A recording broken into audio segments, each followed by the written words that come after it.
Imagine being in the middle of nowhere. Sometimes life will hit you so hard that nowhere is exactly where you want to be. You know that you can't stay there, but which way do you go? You don't want to be where the madness of life is. You can't stay here, but where is here? Where do you go? And how do you get there? I'm joined today with Jastin Artis, Khoury and O'Londy Simms. We are going to learn about them and their story in this two-part series, Coming Out. This is Real Life UnPlugged, and I'm Jae Hers. Come with me on this journey to find the way through the truth to the life.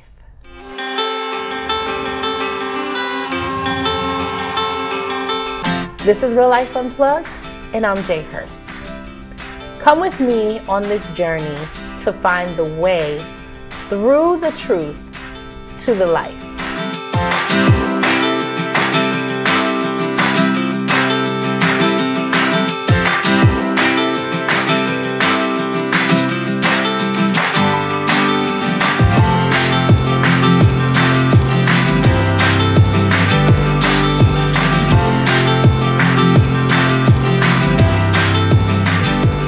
This is Real Life UnPlugged. I'm Jae Hers, your host, and I'm joined today by three amazing people. I'd like to introduce you to my guests, Miss O'Londy Simms, Miss Khoury, and Mr. Jastin Artis. I'm super excited. Welcome, welcome, welcome to Real Life UnPlugged. I'm really excited to have you all here today. We're going to jump right in. Our topic is coming out. So I want to start by asking you all to tell me, what is coming out? I'll start with you, Georgia. Okay. Well, coming out for me is beating the stereotype. And it just goes back to my life and everything that I have been through. And coming out being, not who everyone thought I would be, from, dealing with being a teenage mom and whatnot. Okay, all right. We're going to so dig into that. I can't wait. And how about you, Ms. Simms? Coming out to me is the stereotype, not so much so as they would say the world, but the stereotype coming from the church. Oh. As far as if one, as they say, has fallen and feeling and saying that you're not in tune with God or have a relationship with God, so therefore coming out of that, from that stereotype from the church. That's amazing. I love that point. Oh, okay. And you, sir, please I don't know if I can add too much. They really hit it. Truth and freedom, I think, is when you can come out to who you are, what you are, and you can stand in that. That's coming out. So that's awesome. I love that. I love that. I love that. Yeah, I'm so excited. I'm really excited. That's actually a great segue, because as we're talking the show, we're talking about the truth in life. You know what I mean? What the way is into the truth, into life. So I'm glad that you brought out that point. And I'm glad that you both brought out the stereotypes. That leads me actually to what my next question was kind of like what that feels like. And I think you covered it. Coming out has a particular look. So give me a little bit more detail. What does that look like for a person who has faced those stereotypes to say, I'm coming out when I get there? What does that look like for you? What does it look for me? It was just being comfortable and blocking out the naysayers. So being able to walk with my head up high and not being affected by what people say or do. And for me, that was my coming out. My coming out was just to have the confidence, just to not worry about what they say or what they think, but all about how I feel, what I think, and what I say to myself. And that was what kind of helped me. Okay, all right. Anything you all want to add to that? I want to say that the look is, I think the beauty of it is everyone has a different look about it. Okay. So I know for me, being an artist, I'm a young black male. I'm the stereotype of what it is and what people think, and because it's centered to hip hop, you look and sound, this is what you should be. I'm none of that. So being confident in saying, okay, like she said, I'm not listening to what anybody thinks, the industry, people, church, whatever it is. I can be me and comfortable. Now it takes time, but I think each step you get more comfortable and firm and this is me. This is more this is me. self-aware. Yeah, you know, so you can continually. It's like the more confident you're in you, the more you can block out everyone else. So That's awesome. That's awesome. You talked about the confidence, and that's actually one of the other things. In coming out, I feel like there is a role. You know, we are, to some extent, I truly believe that God has graced each of us with certain skills and abilities. So what is our role? What's our responsibility in that way for coming out? I would say the role is being obedient to God. I know that's always comes to mind first. If you can be obedient, no matter how hard, no matter how extreme it seems to you, it kind of guides everything else to fall in line. And you can kind of maneuver everything else. You know, I know for me, I might try to conquer a whole lot at one time. I'm a visionary, so I see things and some things that God shows me, I'm like, okay, yeah, I can do all of this right now. And he's, no, just take on a little bit. This little part here, you know? yeah. and so when you just be obedient to maybe that one thing, and then you can do another, and you know, so I think he kind of feeds you the more you, you know, stay true to him, what you hear, what you do, and then, you know, everything kind of works out. That sounds awesome. So it's like there's a process. Yes. There's a step by step before coming out. Yes. So Yes. here. Most Okay. definitely. And how about you, Simms? Well, one thing I will say is that knowing who you are in Christ, and once you know who you are, whose you are, and having that love for Christ and having that self-love and allowing God to lead and direct you, because the one thing you gotta have is that faith. You gotta have faith knowing that God will lead you, guide you, direct you, and he will carry you through the process. Because a lot of times people will look to others versus solely looking to God and having that full faith and trust in him to lead and guide them through the process. That's good. That's good. I like that. You talked about faith.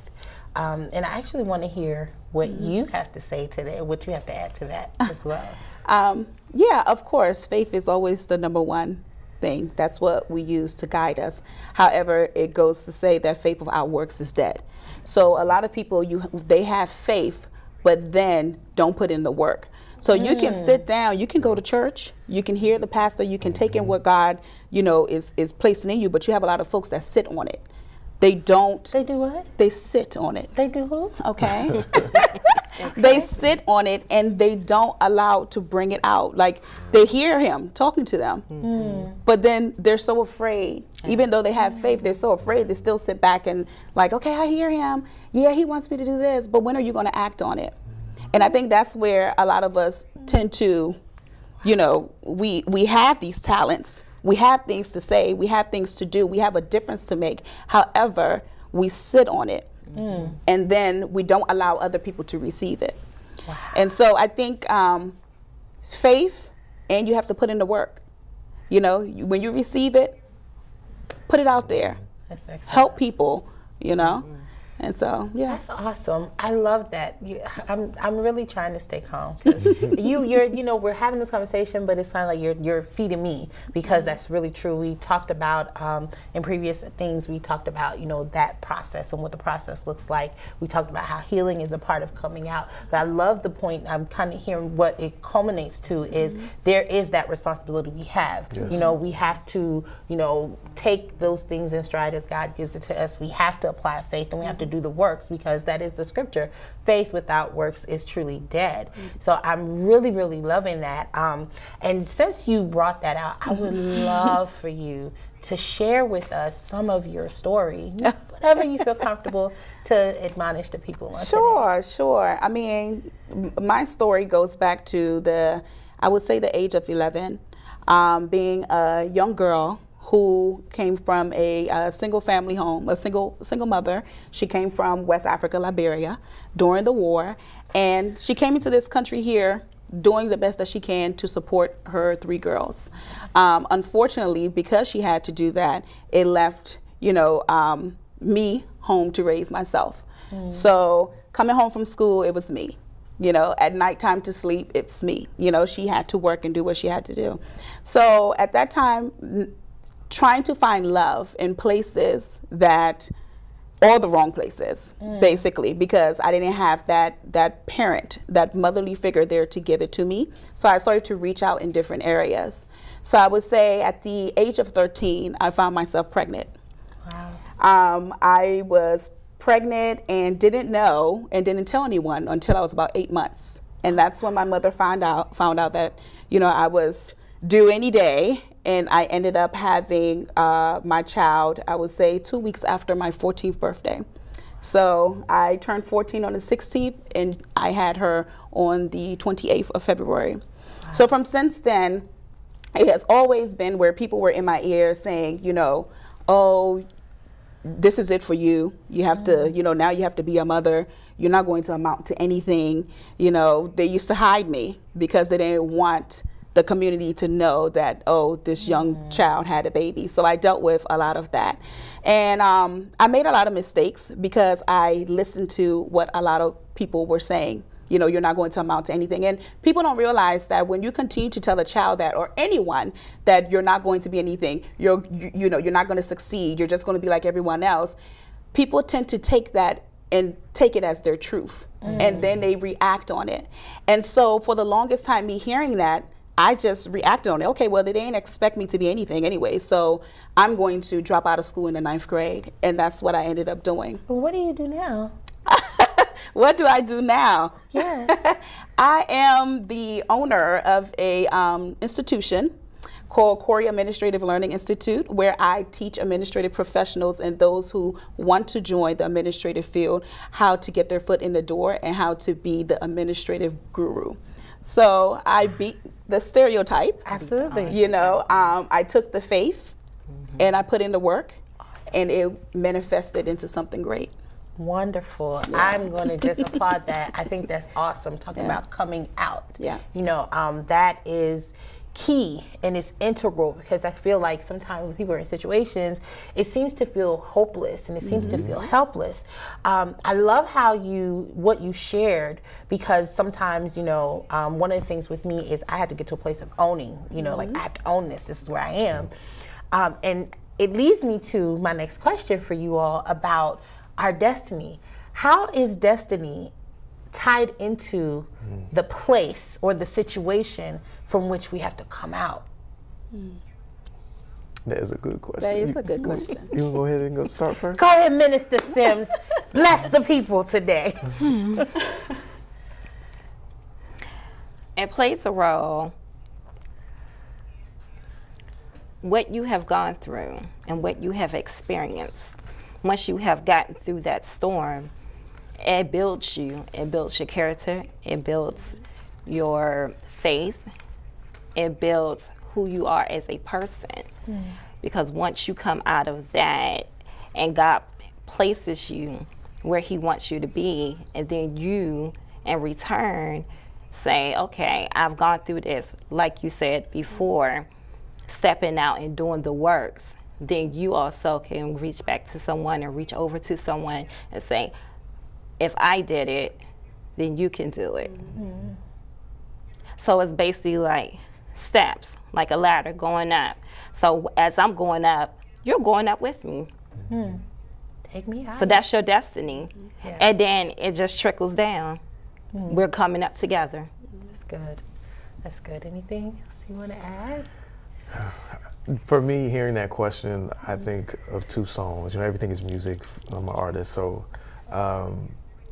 there's a song I did called My Destiny is Crying, and then more recently, Purpose Over Everything. I like that song. So I think, you know, putting in context what she just said, it's, for me, when you have nothing left, you have your purpose, you have your destiny, you have your calling.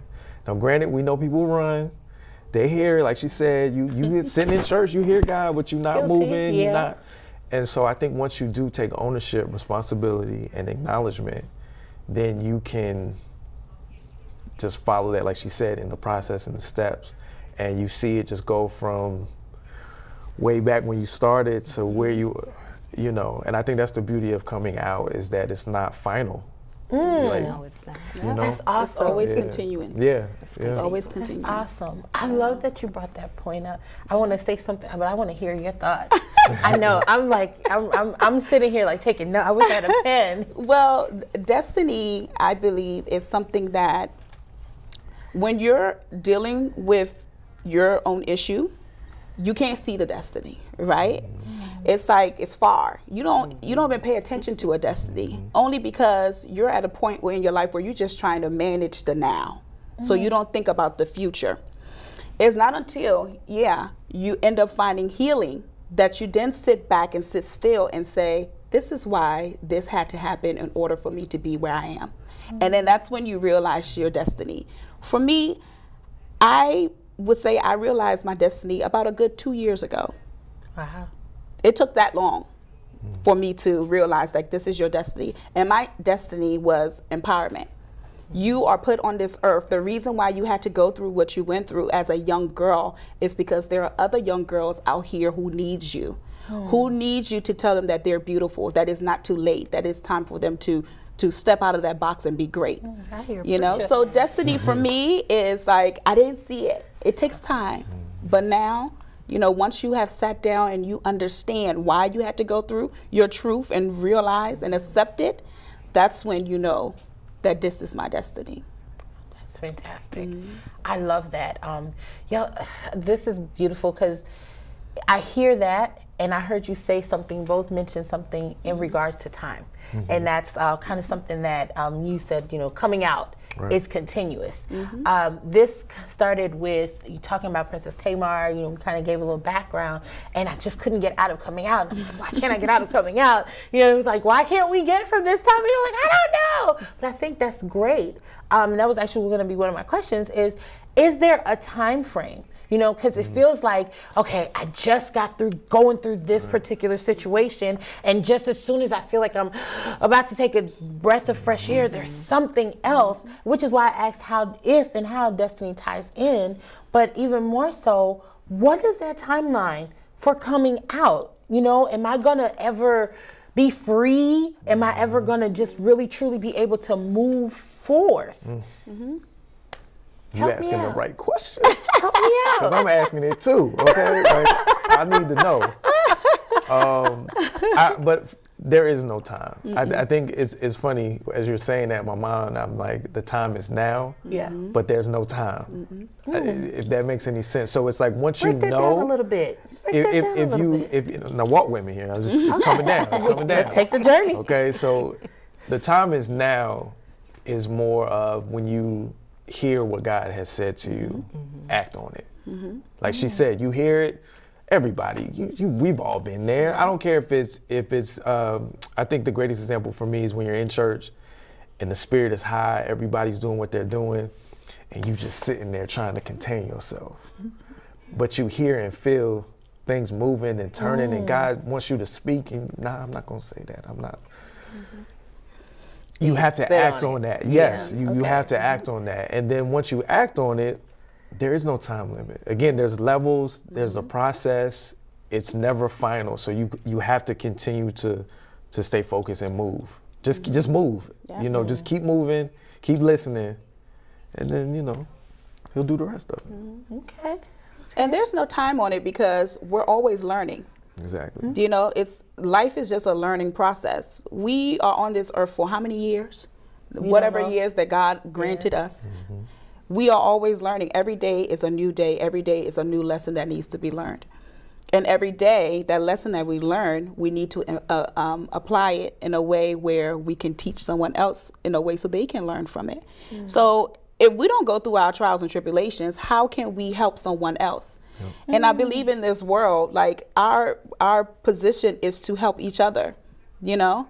Is there ever a time where, you know, you can remember where you went through something and then somebody comes a stranger, and then you hear them talking, and you be like, girl, I just Like that. you know that aha moment where you're like, this is why, and you be like, listen, come over here, let me chat with you for a second. Yeah, you know. yeah. So it's in the will. It's supposed to be done. We're supposed to learn. The destiny is never done. Like, we just keep going. Every day is a destiny. Every day we gotta figure it out to help somebody. Wow, that's amazing. Yeah, that's good. Mrs. Simms? Also, too, when God has his hand on you and he has a purpose in your life, you're always going to go through a chapter.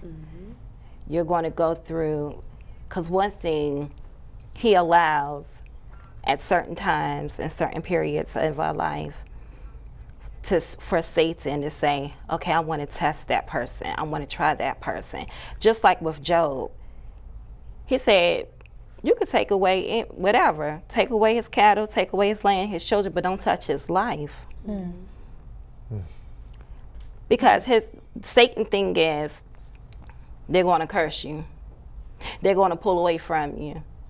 But God is saying, I know the purpose that I have for them in their life. I know where I'm taking them. I know their destiny. That's good. So with God's hand placed on you, yes, trials will come, tribulations will come. But how will you handle that test and trial? That's true. Stand the storm. Finish the course. You have to stand. No matter what, come what may. Yes. Come what may. I can give millions of testimonies. People around you, they want to see you fall because they feel like you're going to fall, because they don't feel like you're the type of person they feel like you're supposed to be. But like I said at the beginning, as long as you know who you are and whose you are, and you have that faith. Right. And it is a process, because no, we didn't always have that faith. No, we didn't always trust God. Yeah. And that's why with certain things, we did fall. But the awesome part about it is God is right there to pick you right back up. That's phenomenal. That's phenomenal. We're going to actually wrap on that thought, that God is right there to pick you back up. Stay tuned. We're going to definitely continue this conversation. I want to close us out in a quick prayer. I really appreciate everything that you all, I think that's a great culmination. God is right there to pick us back up. Wherever we go, whatever we get from this, as we come out, as we take this journey, let's continue to remember we're not in this alone. You know, we've all said how there's a process. You know, you brought different points were brought out. We can definitely all agree living can be challenging. So there are times that you can find yourself in a situation that seems like there is no way out. The event may have even come and gone, and yet you're still bound. You might be imprisoned in your mind or in your heart, and your soul is trapped. But we definitely have been exploring how to apply and tie the principles of the way, the truth, and the life, which are the words of Jesus in John 14:6, to coming out. So we are definitely at the end of part 1. And again, I want to say a special great thanks to my amazing guests, Jastin, Georgia, and O'Londy, who are actually going to join me for part 2. There is information below on how you can reach out to us for prayer and resources. And again, I just want to say a quick prayer. God be with you, God keep you, and smile upon you. I am Jae Hers. I want you to join us again on Real Life Unplugged. Until next time, be uplifted, be motivated, be inspired, and be encouraged.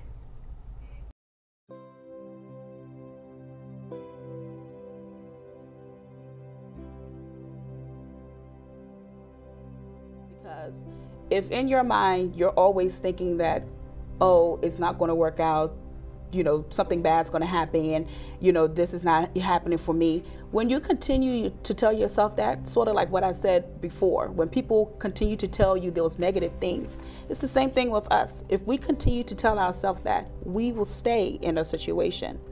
But if you tell yourself, I need to think differently, once you start thinking differently, because me too, I was in an abusive relationship for 4 years with my daughter's father. And I remember always telling myself, oh, you don't have a high school diploma. Nobody's gonna want you. You're 18 with 2 kids. You know, your parents don't care for you. They already neglected you, all those things. I used to tell myself that all the time. Look at your life. Let's say I am a person of no faith, no belief, no hope, no trust. Who do you believe in? Who do you trust in? That's when you have to take a look at yourself as a person and say, do I love myself? Do I care enough for myself to get out of this pit and move on to the next level? You have so many people out here committing suicide because they don't have that positive connection, or they don't have that self-love. It wasn't taught to them, or maybe whatever that may have happened to them in their life. But you have to look at yourself and say, I'm more than this situation, that it will get better. You know, but moving forward, trying to be a father. Okay. Married, very short-lived. You think that, okay, it didn't work out, so having our child, that's, you know, that's separate, right? That's separate. I set the expectation. If anything happens, this is, you know, we're gonna do what we need to do, right? Yeah, sure, of course. Okay, now it didn't work. Now I can't see my son the way I'm supposed to. Wow. Everything changed. I lost everything. And in the middle of that, domestic violence, falsely accused, you know, the different areas of now in the system of parent alienation, family court, child support. Oh, I've seen it all now, you know, but I'm still here.